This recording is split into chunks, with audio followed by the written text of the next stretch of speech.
আল্লামা যখন ইন্তেকাল করলেন, আমি তখন মালয়েশিয়া থেকে যুক্তরাষ্ট্রে একটা কনফারেন্সে যোগ দিতে যাচ্ছি, কাতার এয়ারলাইন্সে। মালয়েশিয়া থেকে দোহাতে নামলাম।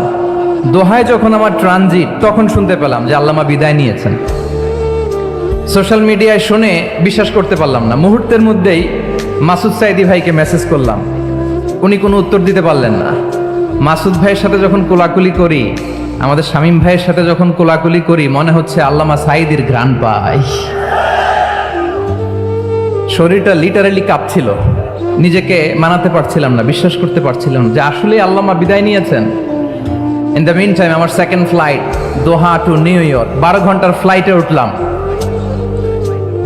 ইন্টারনেট থেকে বিচ্ছিন্ন হলাম। নামার পরে শুনলাম আল্লাহু আকবার, যেখানে ওনাকে কবরস্থ করার কথা ছিল সেখানেও কবর দিতে দেয়া হয় নাই। ছবিগুলো দেখতে লাগলাম, হাসিমাখা মুখ, হাসিমাখা নিথর দেহটা, মরণে হাসিবে তুমি কাঁদিবে ভুবন। From east to west, from north to south, the entire globe, গোটা বিশ্ব ওনার জন্য কেঁদেছে, গোটা বিশ্ব কেঁদেছে। কাবার গিলাফ ধরে ধরে মানুষ চিৎকার করেছে। এর চেয়ে শ্রেষ্ঠ মৃত্যুকার হতে পারে? আমাদের আল্লামার আর কি পাওয়ার ছিল বলেন? আর কি পাওয়ার ছিল? কুল্লু নাফসিন যায়িকাতুল মাউত, যারাই দুনিয়াতে আসবে তারা ইন্তেকাল করবে, এটা আমরা মেনে নেই, এটা আমরা জানি।